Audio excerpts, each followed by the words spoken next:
के इशारे पे तो उन्होंने एक भारतीय चेली पे आरोप नहीं लगाया है।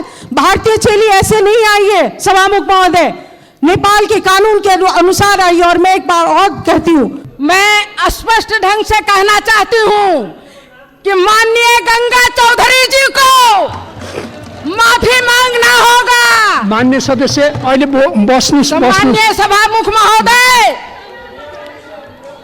जो भी इस सदन में सांसद के रूप में उपस्थित है वो संपूर्ण प्रक्रिया पूरा माननीय करके ही सदस्य सांसद मर्यादित बनना ढंगले होगा। बोल्नु होला, तपाईहरु बस्नुहोस्। यो हो अनमोल मीडिया यूट्यूब च्यानल। जानकारीमूलक तथा रमाइला भिडियोहरूका लागि कृपया च्यानललाई सब्स्क्राइब गर्न नभुल्नुहोला। माग गर्नुभएको छ माननीय श्री सरिता गिरी, समय 3 मिनट।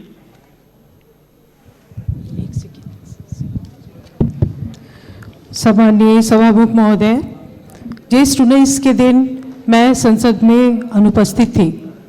मेरी अनुपस्थिति में वहाँ पे हमारे इस संसद के एक माननीय जी ने जो मंतव्य दिया उसको घृणा का मंतव्य कहा जाता है, अंग्रेजी में उसको हेट स्पीच कहा जाता है सभामुख महोदय, क्योंकि उन्होंने रगत उमलने की बात कही। उन्होंने अपने मेरे पद का मर्यादा नहीं होता तो मैं भौतिक रूप से भी आक्रमण कर सकती थी, ये बात कही। और भारतीय चेली नेपाल के संसद में आके दादागिरी करती है, ऐसी बात कही। सभामुख महोदय, मैं वैसी भाषा प्रयोग नहीं करूंगी, मैं प्रेम से अपनी बात कहूंगी सभामुख महोदय। और मैं बहुत प्रेम और सद्भाव और आग्रह के साथ ये कहना चाहती हूँ कि इस मंतव्य को रिकॉर्ड किया जाए और नेपाल के कानून के अनुसार यह हेट स्पीच कानूनी कार्रवाई के लिए पर्याप्त होता है। और मैं सरकार का ध्यान आकर्षण कराती हूँ, गृह मंत्रालय का ध्यान आकर्षण कराती हूँ कि इसको रिकॉर्ड में लेके और कानूनी प्रक्रिया को आगे बढ़ाया जाए। मैं दूसरी बात कहती हूँ सभामुख महोदय कि पूरी संसद पे की मर्यादा पे और उसके सार्वभौम सत्ता पे आक्रमण हुआ है, इसलिए ऐसे हेट स्पीच को संसद के रिकॉर्ड से हटाया जाए। जब तक ये संसद का रिकॉर्ड पे बना रहेगा, इस देश में विभाजन की दरार वहीं से शुरू होगी। क्योंकि यहाँ पर अगर ये संसद के सार्वभौम सत्ता पे, संसद में ही जासूस कहने की बात की जाती है, संसद में दादागिरी चलाने की बात की जाती है सभामुख महोदय, ये सिर्फ किसी माननीय पे नहीं, ये पूरे संसद पे आक्रमण है। सभामुख महोदय, मैं क्षमा चाहती हूँ कि हमारे माननीय जी भी संसद का वक्तव्य पढ़ के अपना वक्तव्य देती है या मीडिया में जो प्रायोजित ढंग से वक्तव्य आता है उसको कहती हैं। मैंने कहा है भारत और चीन दोनों देश के साथ संवाद करके बात आगे बढ़ाई जाए। और थोड़ी देर के बाद मीडिया ने भारतलाई नसोधिकन नक्शा बनाउने ये कहा कि प्रायोजित किया। उन्होंने भी उसी मंतव्य को पढ़ा है, सुना है और उसके बाद अपनी धारणा व्यक्त करती हैं। कम से कम हम लोग सभासद लोग जब बोलते हैं तो वस्तुगत तथ्य और प्रमाण के आधार पे बोलें। जब बाहर के जनता की हल्ला होती है, उसी के हल्ला में हम लोग जाएंगे तो हम लोग देश का नेतृत्व कैसे करेंगे। मैं जो दूसरी बात, महत्वपूर्ण बात उठाना चाहती हूँ यहाँ पर, हमारे माननीय जी ने एक बात तो अच्छा ही कहा, भारतीय चेली को भारतीय दलाल बोलते बोलते चेली कहा, महिला है सहानुभूति होगी इसलिए इज्जत बढ़ाया है, लेकिन फिर भारतीय जासूस करके उन्होंने सब पे पानी फेर दिया। मुझको भी मालूम है सभामुख महोदय, उनके पति राप्ती जिला के दांग जिला के राप्ती गांव पालिका में जब वो चुनाव लड़ रहे थे तो उनके गांव पालिका के निर्वाचन में भारतीय रुपया बांटा गया। बाद में जब गांव वालों ने पकड़ा कि नहीं ये भारतीय रुपया तो उत्तर की छिमेकी चीन की तरफ से बांटा गया है, तो कहीं इस संसद में बिना किसी बड़ी शक्ति के आरोप के बिना उनको कैसे हिम्मत हुई, कहीं हमारे उत्तरी छिमेकी चीन के इशारे पे तो उन्होंने एक भारतीय चेली पे आरोप नहीं लगाया है। भारतीय चेली ऐसे नहीं आई है सभामुख महोदय, नेपाल के कानून के अनुसार आई। और मैं एक बार और कहती हूँ, मैं नेकपा पार्टी के संसदीय दल के नेता और नेकपा पार्टी के अध्यक्ष और नेतागण से कहती हूँ, मैं महत्वपूर्ण बात कहने जा रही हूँ सभामुख महोदय। इतिहास की जानकारी नहीं है तो इतिहास की जानकारी हमसे ले, अपने नेताओं और कार्यकर्ताओं को ठीक से प्रशिक्षित करें। हिंदी का नेपाल में क्या स्थान है और हिंदी का यहाँ पे क्या संबंध है वो उनको बताएं, ताकि उनका रगत नहीं उबले। रगत, बुद्ध के संतान का रगत नहीं उमलना चाहिए सभामुख महोदय। और रगत तो बहुत का उबलता है।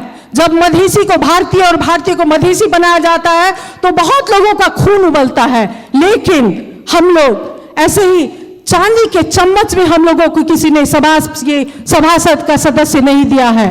जनता के बीच में संघर्ष करते करते करते हम लोग आए। और अंत में एक बात और मैं कहूंगी, नागरिकता के विषय में उन्होंने कहा है कि हम लोग क्यों राष्ट्रपति होंगे, हम लोग समय सकिसकेको मैं छ। एकदम खत्म करी हूँ, महत्वपूर्ण बात है। तो मैं भी ये चुनौती देती हूँ, मैं चुनौती देती हूँ कि 2072 साल का संविधान बनाने वक्त में जब मधेसी सड़क पे थे तो उन्होंने आर्टिकल 279 लाके हमारे हाथ और पैर में जंजीर बांधी है। जंजीर जब तक रहेगी तो हमारा संघर्ष रहेगा, और हिम्मत है तो वो जंजीर को हटाइए और तब हम साथ मिलकर नेपाल बनाएंगे। नहीं तो ये बात तो चलती रहेगी। सभामुख महोदय, मैं फिर से कहती हूँ कि इसको सभामुख महोदय रिकॉर्ड से हटाया जाए। मैं ये मांग करती हूँ जब तक इसके बारे में ये घृणा का स्पीच इसको रिकॉर्ड से नहीं हटाया जाएगा। मैं क्षमा चाहती हूँ, हम लोग संसद को ठीक से सुचारू रूप से आगे बढ़ने में देने में असमर्थ हैं। सभामुख महोदय। माननीय श्री अमृता देवी अग्रहरी, समय 3 मिनट। सम्मानीय सभामुख महोदय, 19 गते के पार्लियामेंट के बैठक में जिस तरह हमारे माननीय गंगा चौधरी जी ने जो शब्द का प्रयोग किया है उससे हमारी पार्टी का ध्यान आकर्षण हुआ है। मैं स्पष्ट ढंग से कहना चाहती हूं कि माननीय गंगा चौधरी जी को माफी मांगना होगा। माननीय सदस्य अहिले बस्नु। माननीय सभामुख महोदय,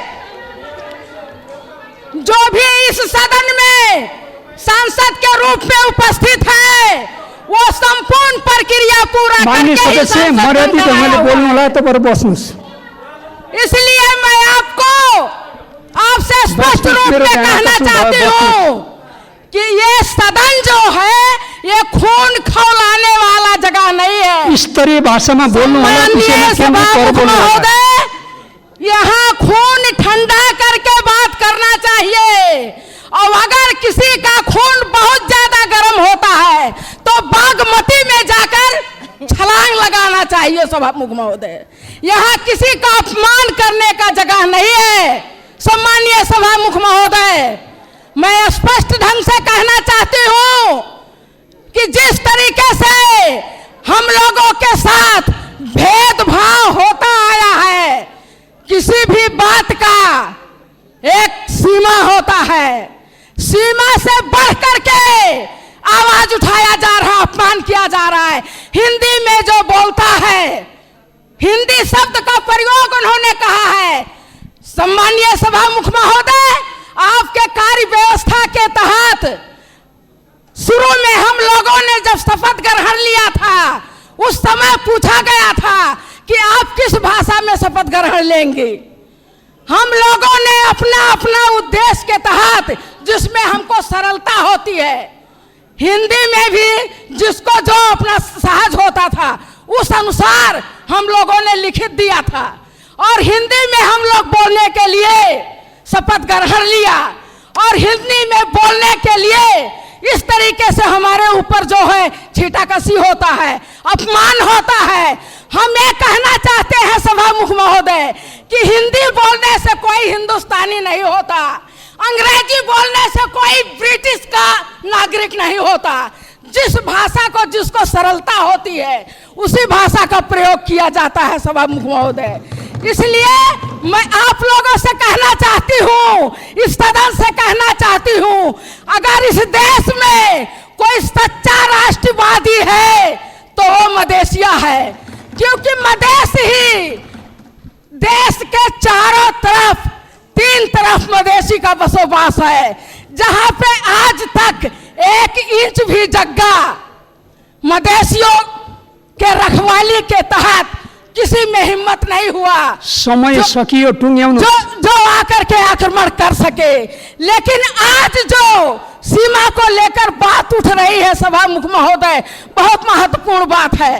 कागज के टुकड़ा में, कागज का जो नक्शा है उसमें कोर देने से हमारे नेपाल का जगह फिरता आने वाला नहीं है। आप कोर लीजिए नैनीताल, आप कोर लीजिए हरिद्वार, आप कोर लीजिए खटमाय और पिथौरागढ़, जहां भी कोर लीजिए, उससे हमें नहीं मिलने वाला है। और भारत के लोग भी अपने नक्शा में काठमांडू और पोखरा अपने नक्शा में कोर लें, उससे भारत को भी नहीं मिलने वाला है। यदि जाने अनजाने में पहाड़ी शासकों ने जगह को बेचा है तो उसको वार्ता के टेबल के माध्यम से हमें वापस लाना चाहिए। सभामुख महोदय, जगह बेच करके और नौटंकी करने से जगह वापस नहीं आता है। इसके लिए कूटनीतिक वार्ता के टेबल पे बैठिए और जगह को वापस लाइए। और यदि ऐसा नहीं कर सकते हैं इस देश के शासक लोग, तो कुर्सी से राजीनामा दे, कुर्सी छोड़ दे, मदेशिया उस कुर्सी पे बैठ करके और देश को वापस लाएगा। यदि वाकई हमारे देश के भूभाग आक्रमण हुआ है तो मैं इतना ही कह करके आप लोगों के समक्ष एक शब्द और कह देना चाहती हूँ। नागरिकता के विषय में भी हमारे माननीय जी ने आवाज उठाया कि एक सांसद के पास 2 नागरिकता है। मैं कहती हूँ वो नागरिकता कौन देता है? पहाड़ी प्रशासन देता है। कोई मलेशिया नागरिकता नहीं दे रहा है। क्यों एक व्यक्ति को 2 नागरिकता चाहता है?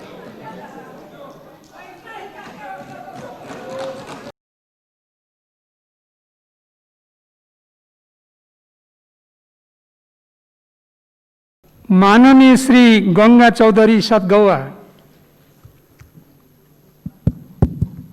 सम्माननीय सभामुख महोदय, अनुदानसँग जमिन, स्वाभिमान र राष्ट्रियता कदापि साट्न मिल्दैन। सीमा विवाद नेपालमाथि भारतको दादागिरी नमिचिएको ठाउँ छैन, नहपिएको गाउँ छैन। भन्दा भन्दै भारतीय चेलीहरूको सदनभित्र पनि दादागिरी चल्न थाल्यो। भूमि मिचाहासँग सल्लाह छलफल गर्नु पर्यो रे, आफ्नो जमिन मेरो हो भन्नको लागि पनि मेरो देशको भूमि मिचाहासँग सोध्नुपर्ने, यो कस्तो विडम्बना सभामुख महोदय। जब यो देशका प्रधानमन्त्री एउटा सपना योजना फ्याँक्छन् अनि रहका एजेन्टहरू 15 दिनसम्म घाइते हुन्छन् अनि त्यो सपनाको विरुद्धमा सम्पूर्ण शक्तिहरू लगाएर ब्रुक्क ब्रुक्क उफ्रन थाल्छन्। सामान्य सभामुख महोदय, राष्ट्रको सवालमा अब बोलाइ र गराई समानता कायम गर्न धेरै मै हुँ भन्नेहरूलाई पनि हाम्मे पर्न देखिन थालिसक्यो। मन र विचार अशुद्ध हुनेको मन्तव्य, अन्तर्वार्ता र लेखका अंशबाट पनि आम जनताले समेत स्पष्ट रूपमा पहिचान गर्न थालिसके। विगतमा नक्कली राष्ट्रवादको खोल ओढ्नेहरूको मुकुण्ड पनि तिनलाई खडा गर्ने र उचाल्नेहरूबाट नै पर्दाफास हुनेछ। सामान्य सभामुख यो हो अनमोल मिडिया युट्युब च्यानल। जानकारीमूलक तथा रमाइला भिडियोहरूका लागि कृपया च्यानललाई सब्स्क्राइब गर्न नभुल्नुहोला।